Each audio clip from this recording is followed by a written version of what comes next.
everybody, my name is Justin. And I'm Matt. Welcome to Game On. Matt, Yes? my rooster doesn't allow me in the chicken coop anymore. He keeps pecking at me.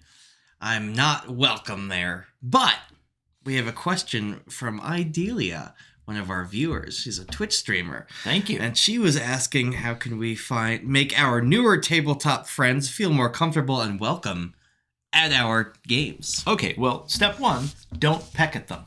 Literally or figurative. Okay. But, more broadly, what can you do to make new gamers feel comfortable and help them to know what's going on? Well, there's a million things that you can do, and it's very subjective to the player and also to the game. But I think there's a few kind of general things that you can do to approach this. Trying to cut down on the players at the table who might intimidate new players. And this is a pet peeve of mine I've mentioned in some other videos, but you know the kind of people I'm talking about, the rules lawyers and the experts and the gatekeepers who want to lord their knowledge over less experienced people. The people who get off by knowing more about the game than these people who have never played it before. Yeah. Okay. I mean, there's helpful ways to be knowledgeable and there's sort of toxic ways to be knowledgeable. It's how you use, with great power comes great responsibility. And you have to kind of keep an eye on that as a GM. And I think most of what we're going to be talking about here is what GMs can do to help players, right? So one of the things you can do is keep the pulse of the table in mind and make sure that the balance between the players that know more and the players that know less never gets to be a barrier to anybody having fun, right? Yeah. You know what I mean? I remember hundreds and hundreds of years ago when I was a new player and I didn't know as much as the other people at the table did. And I remember feeling like, I'm somehow less than or inadequate because I don't have, chapter 17, paragraph 32A memorized for a particular scenario. Yeah. So avoiding that sort of feeling in new people, I think is really, really valuable. And sometimes that means calming down the experienced players.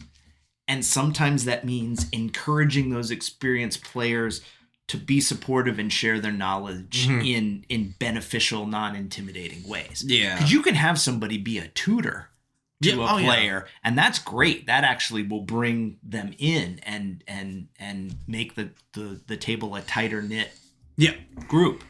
But I agree.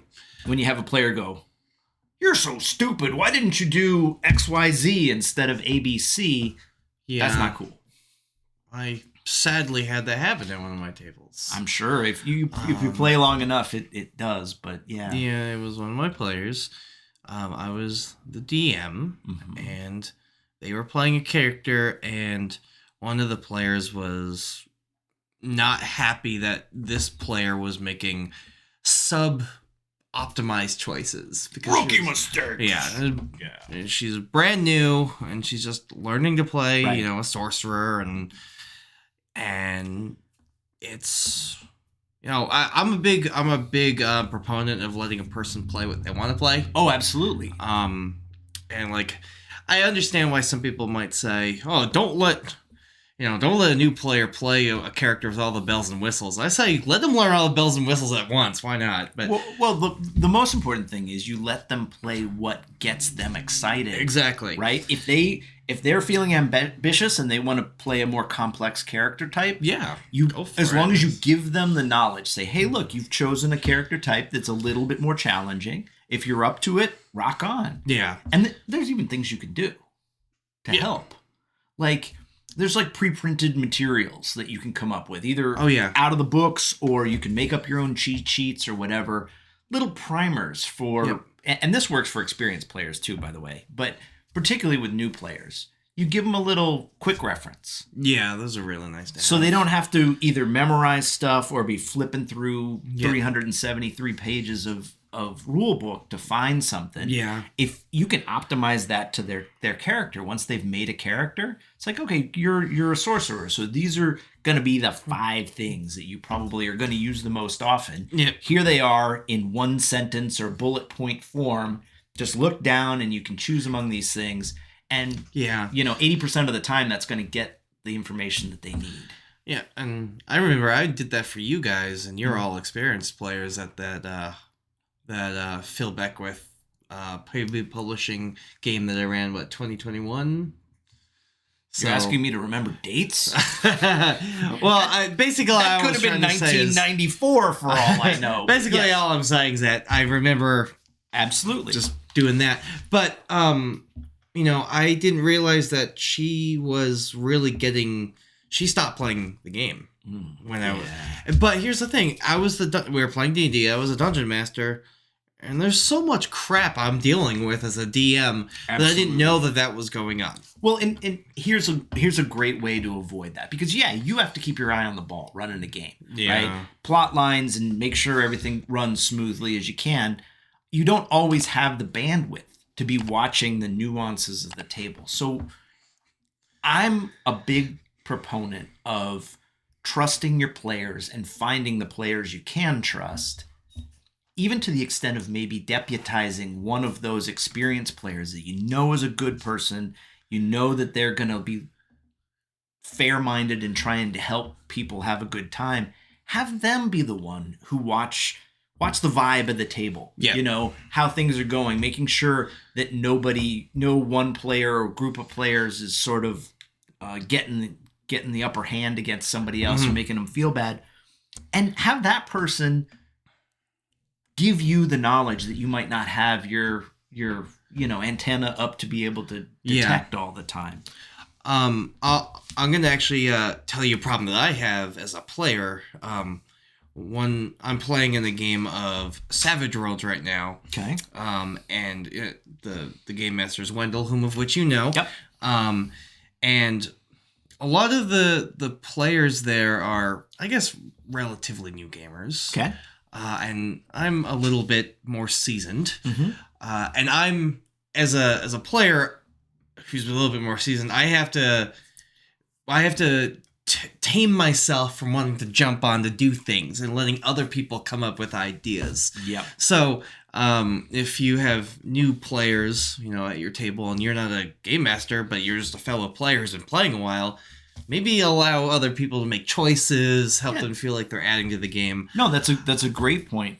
Basically, what it boils down to is, as an experienced player, don't be a ball hog, right? Yes. Don't be a ball hog. And I have that problem, and I'm really trying to fix it.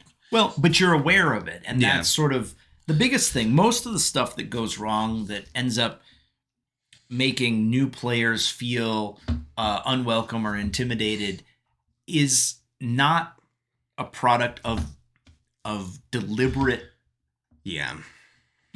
people being deliberate jerks. Mm-hmm. It's just a lack of awareness because there's a lot going on and you're trying to do the best you can in the game. Yeah. And maybe you overlook something or you accidentally or without really thinking about the consequences of either jumping into the limelight and taking over the action or spouting off knowledge that comes off as maybe you think you're being helpful, but you're really just kind of being condescending to somebody or whatever. So, there's a lot of that. And so when people become aware of the potential ways that their habits impact other people, and that's, again, why it's great for the GM to be paying attention to it, for other experienced players to be paying attention to it, so that everybody kind of makes their best effort to help somebody new get there, where they need to go. We want this industry to grow, and scaring people away isn't the right way to do it. Oh, yeah. And just on a more sort of selfish note, right? It's good to have a larger group of players that you personally know, because it means there will be opportunities for more games with more players. Yeah. So you get to have more fun. So it's not even about, I'm a crusader to help the hobby. All that's great. And obviously we talk about that a lot, but just from your own personal benefit, helping new people to become more experienced, better gamers, will make your games more fun, and it will mean you have more opportunities to play in fun games. So, exactly. do it. If I may make one more point, almost the opposite of the point that I just made. You might play with some people who are a little bit more shy. Mm-hmm. So if they don't want to talk or get too involved, but they want to be there and they're engaged, but they're not like trying to be as up to the same par as some of the other players, that's also like, don't try to force them to be more. Yeah. Nothing feels worse for an introvert than being dragged kicking and screaming into the spotlight. Yeah. Let the person who's playing engage to their level of comfort and build up to doing things. And if it goes slowly and they are a little more reserved and they play sort of a background or supporting role at a table, ultimately, if that's what they're enjoying, if that's what they like the best, let them. Let them do what works for them, because not everybody needs to be the center of attention all the time. Give them as much of the action as they're comfortable with. Yep. And let the table find its level sort of organically. And another thing, and this is a little, I'm not sure how how useful this is, but okay. I think it's important for experienced players to show inexperienced nervous players that it's okay to look stupid in a game. It's okay to make a fool of yourself in a game. It's okay to have goofy fun at a table and show everybody else that nobody takes it seriously. Mm-hmm. Like, because one of the things a new player is afraid of is making a fool of themselves. Like, revealing their lack of knowledge or making a big mistake and having this perception that somehow everybody's going to laugh at them or whatever. If you're an experienced player and you're comfortable in your own skin and you can kind of play the fool or the court jester a little bit, just to show people, not overboard with it, that shouldn't be the only thing you do at the table, but showing people that it's okay to take a chance on something or do something a little out there, and that it's good fun and that everybody will get a chuckle out of it in a non-malicious way. Yeah. That'll actually show new players to not sweat. Yeah. Like, oh my God, do I have to do everything perfectly? No, you don't. You can make mistakes. You can, do silly things, and it's all good. So, I'm not sure how useful that advice is to people, because it's not really, there's not enough specifics there. But I get just as an intent thing. Take the worry. Yeah. Anything you can do to take the worry out of a situation for new players is nothing but a good thing. Yeah. Well, thank you, Idelia, for the question. Absolutely. Thank you very much. She's a Twitch streamer. I'll put her link in the stream in the description. We'd love to hear what you guys have to say about this. Have you ever had anybody at your table who was new that maybe felt uncomfortable, or you found out later and you're like, oh my gosh, what happened? What did I do better? Or just as valuable are the things that you do, either as a player or as a GM, that through your experience you've found works to make new players particularly, more comfortable, help them get them up to speed faster.